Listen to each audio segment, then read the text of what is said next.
கொல்கத்தாவில் பெண் மருத்துவர் பாலியல் வன்கொடுமை செய்யப்பட்டு படுகொலை செய்யப்பட்ட சம்பவத்தை கண்டித்து போராட்டத்தில் ஈடுபட்டிருந்த மருத்துவர்கள் இன்று பணிக்கு திரும்பினர். உச்சநீதிமன்ற அறிவுறுத்தலை ஏற்று போராட்டத்தை நேற்று வாபஸ் பெற்றது குறிப்பிடத்தக்கது.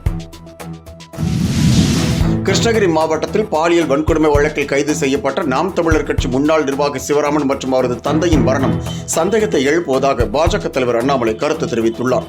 இதுகுறித்து சிறப்பு புலனாய்வு விசாரணை நடத்தவும் அவர் வலியுறுத்தியுள்ளார். போலந்து பயணத்தை முடித்துக் கொண்டு பிரதமர் நரேந்திர மோடி உக்ரைன் சென்றடைந்தார். முன்னதாக வார்சாவில் இருந்து புறப்பட்ட பிரதமர் மோடி போர்ஸ்மன் ரயிலில் 10 மணி நேரம் பயணம் செய்து பின்னர் கீவில் நகரை சென்றடைந்தார். வீட்டுமனை ஒதுக்கீடு முறைகேட்டு புகாரால் ஏற்பட்ட நெருக்கடி. டெல்லி சென்றார் கர்நாடக முதல்வர் சித்தராமையா. காங்கிரஸ் தலைவர் மல்லிகார்ஜுன கார்கே, சோனியா காந்தி, ராகுல் காந்தி உள்ளிட்ட தலைவர்களையும் சந்தித்து பேச உள்ளதாக தகவல். விநாயகர் சதுர்த்தி விழா. சுவாமி சிலைகளை நீர்நிலைகளில் கரைப்பதற்கான வழிமுறைகளை வெளியிட்டது தமிழ்நாடு மாசு கட்டுப்பாட்டு வாரியம். சுற்றுச்சூழலை பாதிக்காத பொருட்களால் ஆன விநாயகர் சிலைகளை மட்டுமே நீர்நிலைகளில் கரைக்க அனுமதி.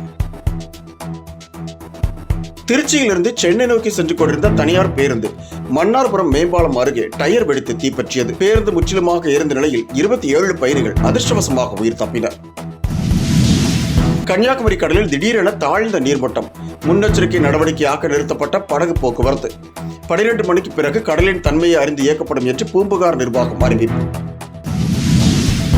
பள்ளிக் கல்வித்துறை அனுமதியின்றி தனியார் பள்ளிகள் முகாம்களை நடத்தினால் பள்ளிகளின் உரிமம் ரத்து செய்யப்படும் என்று அமைச்சர் அன்பில் மகேஷ் எச்சரிக்கை விடுத்துள்ளார். சிறுமிகளுக்கு எதிராக தவறு நடைபெற்றால் நிர்வாகம் உடனடியாக நடவடிக்கை எடுக்க வேண்டும் என்றும் அவர் வலியுறுத்தியுள்ளார்.